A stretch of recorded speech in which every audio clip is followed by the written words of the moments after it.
The Tomaso Pantera is one of the coolest classic supercars out there, with a mix of Italian styling and a cast iron American V8.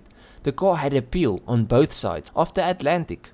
The car came into existence when Chrysler's Lee Iacocca and the Tomaso's Alessandro came together with the idea of building an Italian-designed supercar with a good old American V8 sitting behind the seats. The result of their co-development was the Pantera, meaning panther in Italian.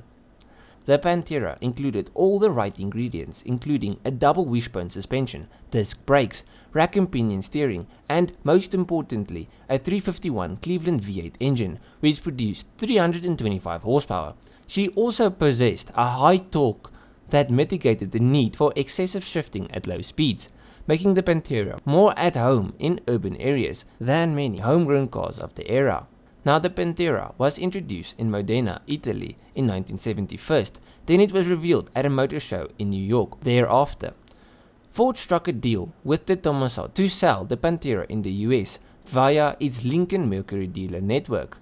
1,007 Panteras got to the US market via Ford in 1971, but the Pantera didn't remain as an untouched import for long, since the car had some build quality issues, biggest of which was a rusting problem. These problems were so bad that Ford filed for a recall due to issues affecting the fiberglass fuel tank, rear subframes and air conditioning. After Ford got more involved with the production of the Pantera, the overall quality improved. On top of all the quality changes Ford made, they wanted to make a few changes to their Cleveland V8 as well. In 1972, Ford dropped the compression of all US sold Panteras and added a Cobra Jet camshaft. This combo raised the rev limit to 6,000 rpm and brought the power up to 350 horsepower. Now, this drop in the Pantera's compression, lowered to 8.6 to 1 from 11 to 1, meant that the car could meet US emission regulations, and on top of that, it required lower octane fuel. Then, in 1974, Ford introduced a US version of the Pantera GTS, and that's kind of where the story ends with Ford and the Tomaso. Ford ended their importation to the US in 1975, having sold around 5,500 cars.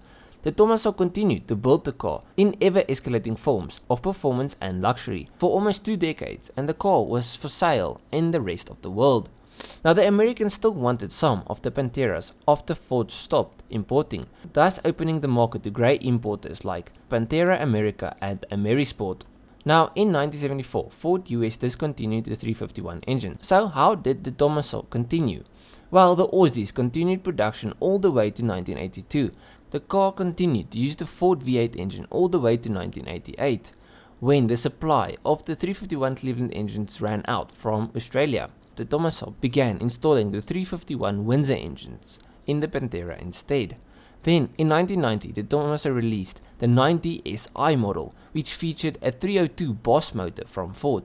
The smaller engine was paired with a suspension redesign, partial chassis redesign, and a Marcello Gandhi facelift. Now, in my opinion, the GT5 model looked the best. Anyways, only 38 of these were ever sold. Thereafter, the Pantera was discontinued and replaced by the Guerra, which is 10 times uglier than the Pantera, and I really don't like it. Now, I love the Pantera for its beautiful Italian design, great history, and above all else, pure American power.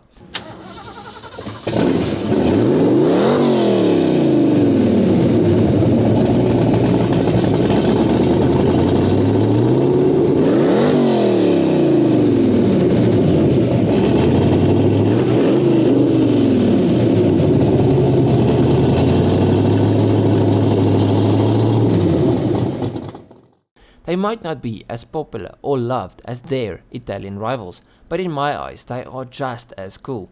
PS, because they are less popular, they are also much cheaper, meaning you can pick one of these up on the US market for under $100,000. Now that's a bargain. Anyways, if you guys enjoyed this video, please leave a like and subscribe. If you like cars, this is the place to be. I make car content on the weekly. So if you like cars, subscribe, and I'll check you guys in the next one. Cheers, eh?